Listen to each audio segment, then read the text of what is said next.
Hey everybody, Barry here again. I'm wiring up a bump box and transbrake for Desperado. It's going to be pretty wild.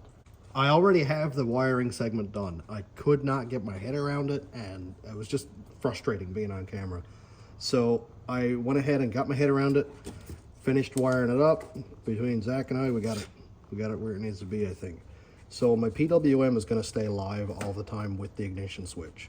I've already verified that if I disconnect power completely, it saves my presets, so that's fine. So I turn on my key, PWM turns on, stays on forever. I'm perfectly fine with that. It's built for it anyway. So right over here, I have my Transbrake. Now it's not going to be on the switch. It is going to be on a push button like this, but it's easier for me one-handed to just turn it on. There's a shift solenoid. It is on right now.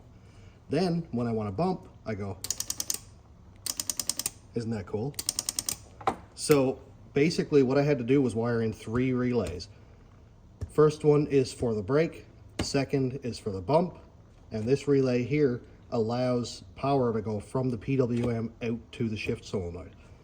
So this relay number 2 right here turns off relay 1, so the shift solenoid doesn't just stay on, and turns on relay 3.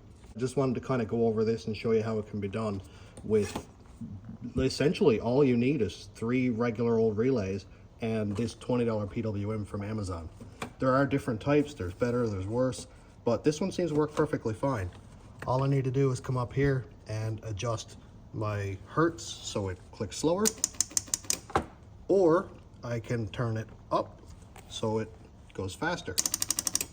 That's pretty easy. Just basically, when I figure out how much bump or creep I want, just set it, forget it, and it'll work forever. I will do up a wiring diagram, and if anybody wants to do the same thing as I'm doing, because this is, you know, you're controlling a shift solenoid. If you're doing a bump box and transbrake, this may help you.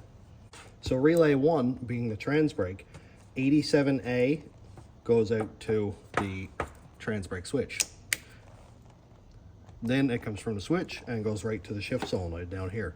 This is the ground side on the solenoid because it is ground switched in the factory PCM. So relay 1 is always on. Because I used wire 87A and 30 goes directly to ground, this is always a closed circuit. So as soon as I turn on the switch, solenoid turns on. Now yes, this is a little bit of a mess and I apologize. I wish I could do it cleaner, but I'm just not that great at this stuff. Now when I press the bump, it's going to turn off relay 1. So the way I have this wired is it's, again, a ground trigger. My ground post is over right here. When I press the bump button, it closes the circuit on relay 1, which switches it to 87, which is up here where there's no wire in, so it doesn't connect to anything, and also turns on relay 2. So it switches this one off, switches on relay 2, which over here you can see 87 goes to ground. 30 is over here connected to this blue wire, which goes to 85 on the 3rd relay, and then 86 goes to power, so that closes this circuit and then allows power to come from the PWM via this gray wire right here that turns into the red, into the relay in pin 30, and then out to the shift solenoid right here at this junction. So you can see basically in a line what happens. I'm just super excited about this. Watch. Solenoid is on. Pulse, pulse, pulse. And the nice thing is I can adjust it on the fly. Or I can turn it all the way down. Isn't that cool? Big fan. Zach sent me a bunch of videos last night. He's been working through it. It would be nice to have a lockout so that if I accidentally bump the button, it doesn't turn on the shift solenoid. I don't have my head around that yet, but I may figure it out, or it might be perfectly fine. If I do accidentally hit this button and I'm in drive, it's just going to stick it in 3rd gear. It's not a big deal. If I'm on the highway and I accidentally bump it, it'll just gear down to 3rd. So, you know, it's nothing serious there. If I'm driving through town, I'm in 1st gear, I hit this by accident, shifts up into 3rd. Again, no big deal. But it is, of course, nice to have lockouts. And nothing here is fused. I know that's irresponsible and dangerous, but it will be fused in the truck. So don't worry about that. It'll be all good. Now, I'm going to point out a potential issue, and I'd love for for you to tell me if you think it will be a problem. My PWM doesn't trigger this relay. My PWM is directly controlling the shift solenoid. Now, I did an amp test on this yesterday. I turned on the switch, it was held, and I put my amp meter in between the wires, and I got 5.2 milliamps. So I don't know if that's 5% of an amp or 5,000ths of an amp. I'm not quite sure on the terminology, but it's much less than 1 amp, and it doesn't seem to have any issues controlling the solenoid in the state right now. So this just completing the circuit, do you think it'll be fine, or do you think after a while this load will burn up the PWM?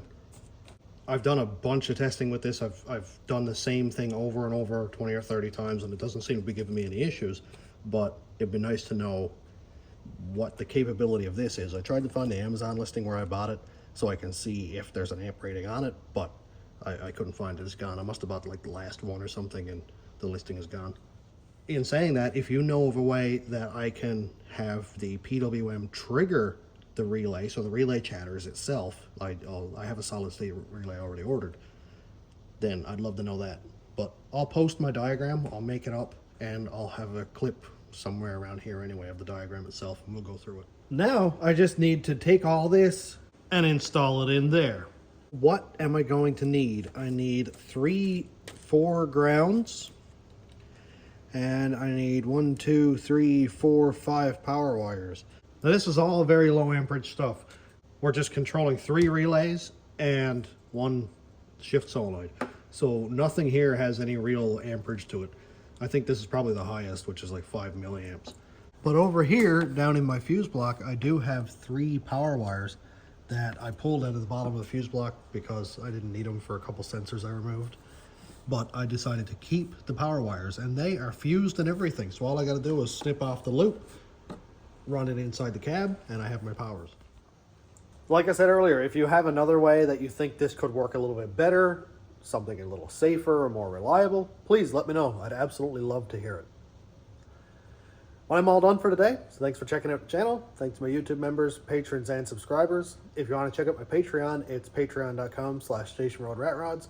YouTube members link is down here. And thanks for watching. Have a great day, everybody.